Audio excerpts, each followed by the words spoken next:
Good evening, everyone. Welcome. We're going to start in just a moment. Thanks for joining us. Hang on one second.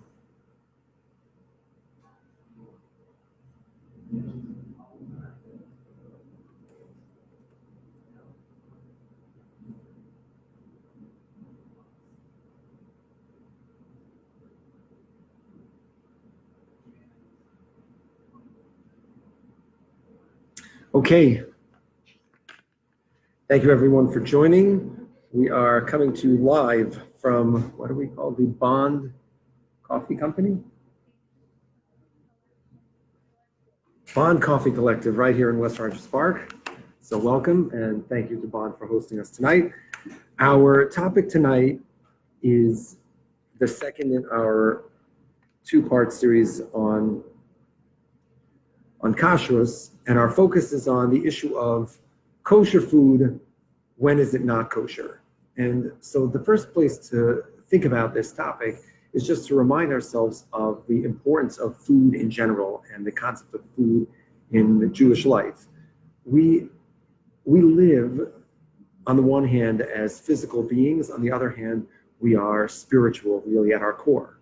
So the sustenance that we provide to our physical body to, and it impacts and is connected to our spiritual selves. So those of us, when we are thinking about food, those of us who are sitting down to eat a sandwich, when we make a bracha, we are physically nourishing ourselves, but we're also spiritually nourishing ourselves. When anything that we put into our body is affecting us both on a physical and also on a spiritual level. And that's why Chazal were very sensitive to the idea of what we put in our mouths affects us. It affects us on a spiritual level. So that's the first thing to keep in mind about food. But the more common theme that relates to the issue of food in this realm, in the realm of food that's kosher but not kosher, has to do with the fact that food brings people together, which is beautiful and awesome, but it's also something that's cautionary. Meaning, on the one hand, food is, for example, a sudas mitzvah. It's a vehicle to bring Hashem into the world by bringing people together. And we celebrate a sudas mitzvah together, we celebrate a wedding with a sudas mitzvah, etc. But primarily, the underlying concept is that we share, we break bread together, and that creates a social interaction. So especially when we think about food in the context of how we create our social groups, well, we have specific values that are unique to our community, that are unique to Torah Jews. And we have to keep a close eye on those values, especially in times like now where we are challenged by the winds of culture that are not always in consonance with Torah life. Here is where the rubber hits the road, so to speak.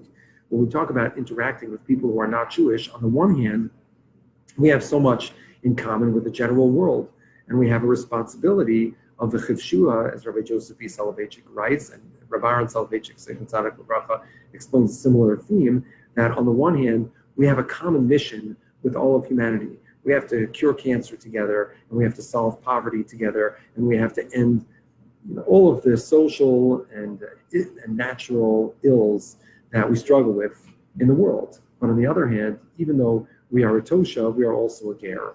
We are distinct, we are separate.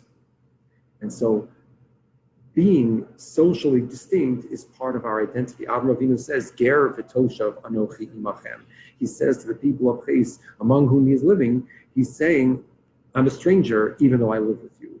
Even though we have so many common values and a shared vision for a holistic, redeemed world with all of humanity, we have a distinct role.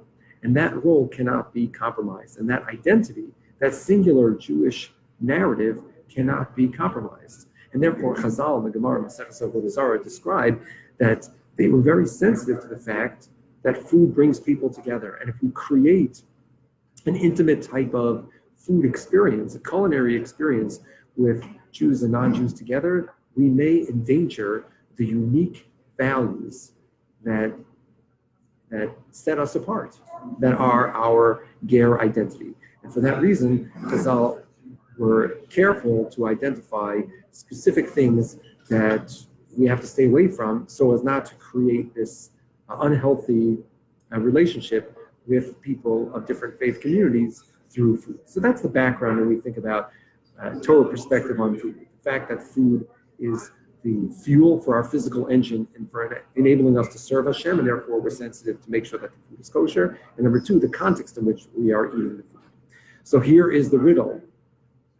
How can you have food which is 100% kosher? The food is kosher. It grows from the ground. No one ever touched it or cooked it or did anything to it, and yet that food becomes non-kosher.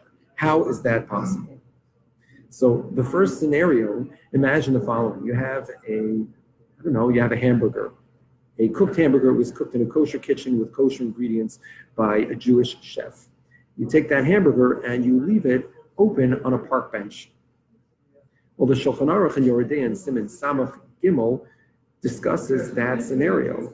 And it describes how in certain cases that kosher hamburger, which strictly speaking, the ingredients and the cooking method is 100% kosher, becomes not kosher. Why? Because it quotes the Gemara in Chulin. The Gemara in Chulin introduces a principle that Rav taught us, and although it's debated among the sages in the Gemara, it's debated among the Rishonim, the Shulchan Aruch codifies this, that there was a principle that we call basar shenis'alim min ha'ayin, meat that was hidden from the eye, that was left unattended. If you leave this hamburger on the park bench and then just disappear, and you come back a half hour later, who's to say that that hamburger is the same hamburger that you left there? The Gemara has a concern, again, out of abundant sensitivity to food, that maybe that hamburger was picked up by, in the times of the Gemara, was picked up by a bird, or today maybe it was picked up by a squirrel, the piece of meat that was there, and it was replaced with a different piece of meat. That's the first scenario. Another scenario, which is a different siman in Shulchan Aruch, it's a different halacha, but it's going to sound similar and it is somewhat related, according to the Shach, or Shabbos HaKohen in his commentary on the Shulchan Aruch, the classic commentary. This comes up later in the siman Kuf Yud Ches 118 in Shulchan Aruch, where it's not left on a park bench, so you worry that the animal is going to switch the food. But let's say you're going on a trip and you have your piece of meat, your piece of hamburger or whatever meat you have, and you're going to leave it unattended on the bus, and the bus driver is there. The bus driver is, he's looking around. He notices you're out. It's like when we go as kids to some amusement park somewhere. The bus driver is on the bus, and maybe we should be concerned that the bus driver, he notices you have a delicious kosher sandwich, and kosher meat is even more expensive and perhaps even perceived as higher quality than non-kosher meat. I don't know. I've never had non-kosher meat, at least not that I'm aware of. But I can tell you that the potential perception is that you might save money and enjoy it, especially if the guy is hungry right now. So maybe you should be concerned that that person is going to take your piece of meat and swap out a non-kosher meat instead. That's exactly what the Shulchan Aruch says we are worried about in many cases. Similarly, there was a fantastic study that was done in July of this past year, in July 2019, where they interviewed hundreds of drivers for various food delivery services. And it turns out that 25% of drivers, whether it was Uber Eats or Grubhub, or 25% of drivers eat from the food they're delivering. That is amazing. Just think about that. 1 in 4 drivers is noshing on your food that you deliver. So aside from the gross factor that's involved there, we need to think about for a second, wait a second. If that person is driving and has access to my food, so then how does this relate to what the kashrut of that food is going to be like? We have to be concerned, says the Shulchan Aruch, that if my food is unattended and it's in the possession of somebody who's not Jewish, they may swap out my food for their food. They might swap out the kosher food for the non-kosher food. See, these are 2 examples of where you have absolutely kosher food, which because of a circumstance now become actually non-kosher. In the first case, it's just basar shenis'alim, it's totally unsupervised, which would mean if it was in a dormitory, so you don't have to worry about it. I shouldn't say that. In a dormitory where there are no animals and there are people walking around all the time, you don't have to worry about animals. So that wouldn't be a problem of basar shenis'alim and ayim. But if it was food that was deposited with a non-Jew, even though there are no animals nearby, we have to be concerned that that person who's not Jewish may eat your food and swap it out for something else. So in that second category, in the case where you have to be concerned that maybe they're going to swap out the food for a different food, the Shulchan Aruch points out that you only have to be concerned about this in two areas. These are two key things to keep in mind. The first is that the non-Jew has to have some tangible, reasonably substantial benefit for why he would take that food. Otherwise, that person, says the Shulchan Aruch, is chashud lahachlif, but not chashud lahachshil. He might swap it out, but he's not deliberately going to try to, so to speak, spiritually poison that person who's not Jewish. So therefore, when we think back a lot of our scenarios, in the case in the Yoredea 118, if I'm sitting on a bus and the bus driver has his own lunch, or there's a fast food place right across the street, what benefit does the bus driver have to take my food rather than just going to the fast food place right across the street? Or let's say I have a hot dog here and the hot dog is the same price as the person who is selling the hot dog across the street. So why would the non-Jew benefit? There's no hana there. And therefore, that's the first thing to keep in mind. In a case where there's no chashash that the person is going to benefit, there's no concern the person is going to benefit, you don't have to worry they're going to swap it out. And the second element there is that they are not chashud, people who are not Jewish, we're not concerned that they are going to deliberately try to trip you up. So what are the solutions to this potential problem of food which is exposed and maybe it's going to be swapped out? So the first simple answer is what we call tviyas ayin. That's probably the most common. I pack my lunch, assumably, I pack my lunch for this trip and I put it in the bag in a certain way and I see the pastrami and I see the mustard and I see exactly where the rye bread is stationed and I know exactly what my food looks like. So in that instance, if I see it and I know what it looks like, when I come back, I will recognize it. That's called tviyas ayin. Tviyas ayin, recognition of the eye, that works in all aspects of halacha. That's how we recognize our spouses, our children, all situations. Everything that's ours, we recognize it through tviyas ayin. There's also the possibility for a siman, a sign, but that siman is not as strong as tviyas ayin where you really recognize it, and so you would need a high threshold of a siman. That's one. Another possibility is what we call nichnas v'yotze, going in and out. So if I leave someone, let's say I have someone doing work in my home, and that person is not Jewish, well, I'm going to check on them. I keep coming back and forth, even though I have lots of food in my refrigerator. If I keep checking on them, there's no concern that they're going to eat the salami that's in my fridge and replace it with non-kosher salami later on, because if they see that I keep coming in and out, I'm nichnas v'yotze, they're going to be concerned to do that. Nobody wants to be caught as a laborer trapped in somebody else's house, being caught opening the fridge door. Do you know what's going to happen? They're going to get fired, and they don't want to endanger their employment. Similarly, Rav Schechter pointed out to me that if you have somebody who's in your home who they don't have any benefit to swap the food out because they're allowed to eat the food. Let's say you have somebody working in your home, and you're not going to be nechnas v'yotze, you're not going to come and go, and you don't have a tviyas ayin, you don't have a recognition of all the food that is placed exactly in the refrigerator. You didn't pay attention to it. Nobody else in the house paid attention to it. But you tell the person who's working in your house, take whatever you want, eat as much as you like. So then you don't have to be worried. You don't have to be concerned that that person is going to take your food and swap it out with somebody else's food because they are allowed to take it in the first place. So there's no benefit for them to switch it out.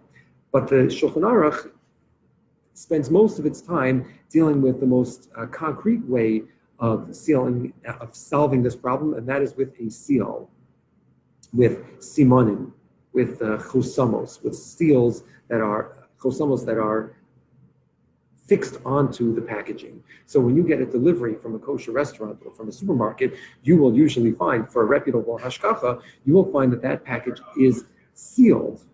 It's put together in a way where it's stapled or it's taped, and you can verify when you receive it that it was not tampered with. And that's actually something that they were talking about on the discussion about people noshing on your food that you delivered. So if that's something that is a concern, so they said, what about tampering proof seals? And that's exactly in the halacha. So when you talk about the halacha, the Rishonim distinguish the Gemara in Chulin has two different cases, two different kinds of foods. Some Rishonim say you need. The Gemara distinguishes between things that need two seals versus things that only need one seal. So 2 seals, either because it's an Issur D'Oraisa or because there's a strong possibility because of the financial incentive that the person is going to try to switch out your food for their food. But the idea is that if you can create a tamper-proof seal, you can know that that food is going to be your food. So what's the most common way of dealing with this? So if you look, the Shulchan Aruch talks about this based on the Rishonim in the following light. Let me try to grab a pen. 1 second, let me see. I'll give you an example. Hang on a second, let me get a pen. Thank you. Awesome. Shulchan Aruch says that if you have an os, you have a letter, so that constitutes a chosam, a seal. So if you can see this on the screen, I think you can. My Hebrew name is Reish Ruvain. So I put a Reish on a piece of tape and on my packaging. Can you see that there? I don't know if you can see it on your screen. Where imagine that the top portion is the piece of tape and the bottom portion is the packaging. Well, if somebody would tamper with that, it would split my Reish in half. And when I get the packaging, I would notice that they opened it. And it's not so easy. I would probably be able to tell, especially if it's taped on. So the Shulchan Aruch says that by doing this, you create one chosam. And if you have a second letter, so let's say the second letter is Aleph, and you tape it there, so you have a Reish and an Aleph. I don't know if you can see it so well on the screen. You have your Reish and your Aleph. So let's say you're going into your place of work, and you're concerned about not so much basar shenisalam and ha'ayim, because there are no birds or dogs in your office, but you're going to leave your sandwich in a public area. So you take a piece of tape.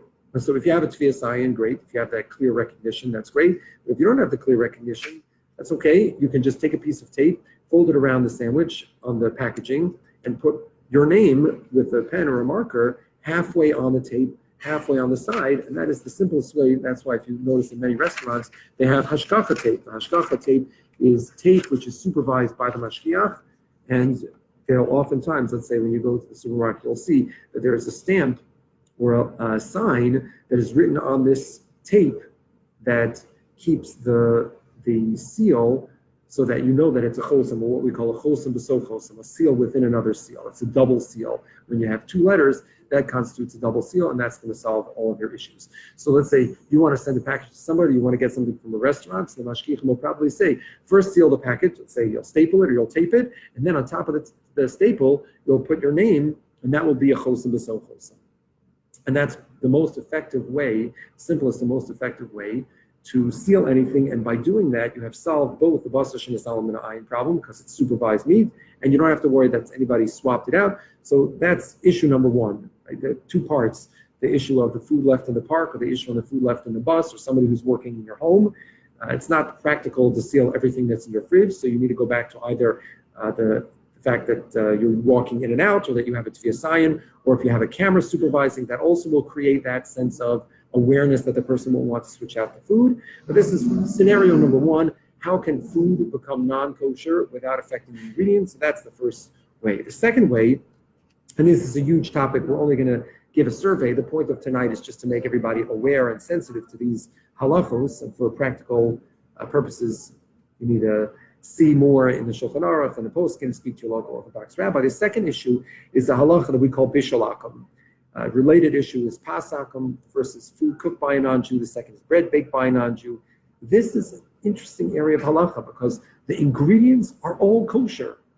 They are 100% kosher. And yet, even though the ingredients are kosher, the food is not kosher. Why? Because it was baked by a Gentile. In that case, we're worried about the social interaction. And in our topic in Bishalakum, food that was cooked by a non-Jew, you're worried also about perhaps the non-Jew mixed in some non-kosher ingredient, but you don't know for sure. And therefore the rabbi said, even if you had someone supervising the non-Jew and you know that all the food is absolutely kosher, it doesn't help. If the non-Jew is cooking your food, it becomes Bishalakum. A great resource here in Chicago is the CRC, of course. Many people know about the app and the phone number. So the CRC has an incredible resource. His name is Rabbi David Cohen.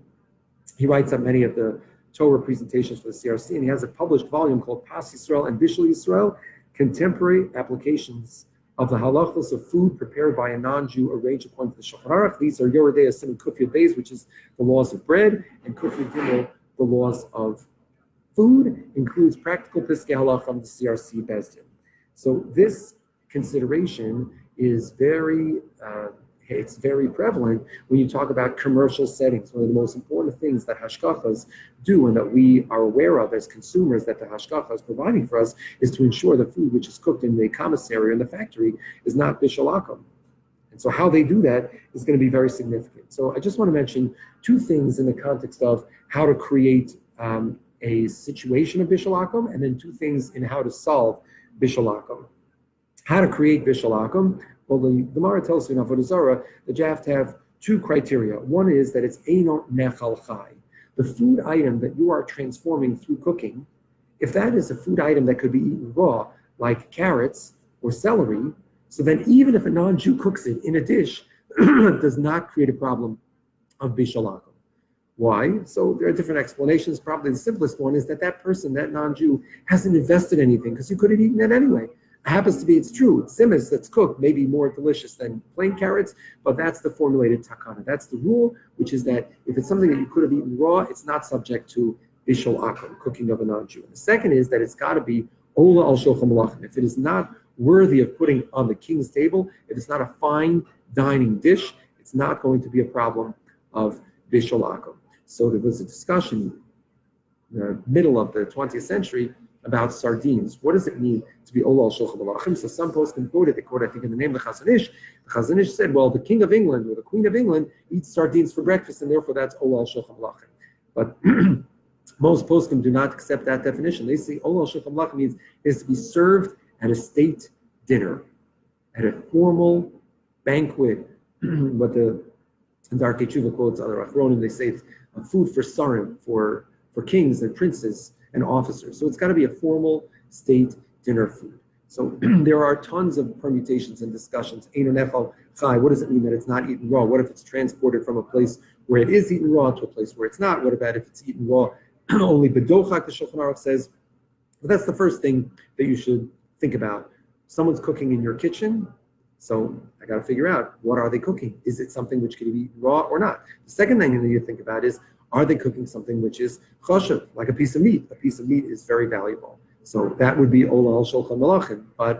But chickpeas, it would only be served as a side dish. And the OU points out from their posting that things which are served as tafel, that's not subject to the din of ola al shulchan malachim. Just like in general, when you talk about bishalakum, we're going to follow the majority of the food item which is being cooked when you're talking about one thing which is being cooked together. So those are the first things. So BBA, Bishul Akum basics. Basics of Bishul Akum, first thing is it's got to be something which is not eaten raw. And the second thing is it's only something which is fit for serving at a royal banquet.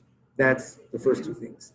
On the other side, how do you solve for the problem of Bishul Akum? So two possible interventions. And here there's a difference between Sfardim and Ashkenazim. For Ashkenazim, Bishul Akum, cooking, is the same as Pasakum. So the Gemara has this principle of Pasakum, where if the Jew lights the fire and the Goy, the non-Jew, puts the bread in the oven, so that's not a problem of Pasakum. So the Ashkenazi approach, which is quoted by the Ramah, says that that's the same thing when it comes to Jewish involvement for Bishul Akum. So if a Jew lights the fire, so the non-Jew can come and continue cooking as long as he wants. The Jew can come to the restaurant in the morning, light the fire, and as long as that fire doesn't go out, continue cooking for the afternoon. The Ramah continues, even Eish Me'esh. The Jew could light the pilot light in the morning, and then that pilot light is going to be the source for the flame that's going to be lit all afternoon in every one of the ovens and the stovetops. That's going to be fine, because the Jew initiated the initial cooking. That's the approach of Ashkenazim. Sephardim do not accept this. They say that leniency is only for bread. That leniency does not extend to Bishul Akum. So what's the other way to do it? So that means getting involved in the cooking. That would mean that the Jew would put the food on the fire, or the Jew would come and stir the pot at some point in the cooking process to move it along. So what scenarios are we thinking about when we talk about this? So obviously in a restaurant or a catering hall where you have employees who are not Jewish, so the mashkiach is thinking about, wait a second, how do I make sure that this food is not Bishul Akum? What are they cooking? Well, if they're cooking bell peppers are eaten raw. It's also a question, I'm not sure if bell peppers will even be ola al shulchan malachim, but if they're also cooking steak with those peppers, so it's peppers with steak, so then that would be ola al shulchan malachim. So you have to make sure that there's Bishul Yisrael. So one possibility is to make sure that you go around every time, stirring every dish. But if that's not practical, so for Sephardim, you have to be very concerned. But for Ashkenazim, you say, great, just make sure that the pilot light is lit. But you have to make sure that the pilot light doesn't go out and nobody else relights it. When you have help in your home. So this is a very significant issue, even though in Shulchan Aruch there are some leniencies for what they called in those days shvachos hakrios, employees. So there may be leniency, and inside your home there might be leniency. But ideally, we should really try to make sure how to ensure that the help. Let's say you have an elderly relative, or you yourself, you have somebody helping in your house. How do we make sure that that food has Jewish intervention so that it's not the non-Jew preparing all of the food? Now, if the food could be eaten raw, great. And if the food is not going to be fit for serve to a king, now it doesn't mean that it has to be in its current iteration. If you're serving a steak in your kitchen, so that steak, you wouldn't put it on a plate and take it to a steak dinner. You would add some garnish, but at its core, it doesn't need a major transformation. And therefore, pretty much that piece of meat will go from your kitchen to a steak dinner. Obviously, they would dress it up. So too in your kitchen, you have to be concerned about olol shulchan malachim. So you should really come up with some kind of intervention. This shaila of bishul akum, there are so many different particulars, and we're not going to get into them today. Take a look in this fantastic sefer or any other sefer, Yoredei Chelik Beis Machalei Akum. But think about some of the circumstances in which this could come up. The power goes out in the house. The cholent pot is on Friday night, and it just started cooking. And the cooking is interrupted. It's totally raw. And then the power goes back on from the power company. Well, that was somebody who was not Jewish. So in that case, we have a special leniency because perhaps cholent is not olol shulchan malachim. That's one interesting question. But perhaps also the Gemara says that it has to be that the person has the intent for cooking. When they flip on the power, they're not intending to cook. They're just intending to flip on the power. But the far-reaching implications of this, you have somebody who's in a factory who's hundreds of miles away from the nearest Jewish person. So now hashgachas have ways of, through technology, turning on the oven by making a telephone call. How far-reaching is this? It's really amazing. But the idea is to be mindful of the fact that there is such a concept of bishul akum, and food which is prepared by a non-Jew, excuse me, even though all of the ingredients are totally kosher, but since it's cooked by somebody who is not Jewish, that makes it non-kosher. Sometimes we look at canned goods on the shelf and we say, what could be not kosher about that? It's true. It could be that all the ingredients are kosher, but if it's cooked in a retort that was lit or ignited or turned on in some factory somewhere, in some commercial setting by a non-Jew, and this food is something you might put on a royal table, so then that food, even though it's totally kosher, becomes non-kosher. For more information about this, happy to take any questions later. For practical issues, see your local Orthodox rabbi. I hope you all enjoyed. Thank you for listening. Yashar koach to our Neely team for putting this together. Have a great evening. Bye-bye.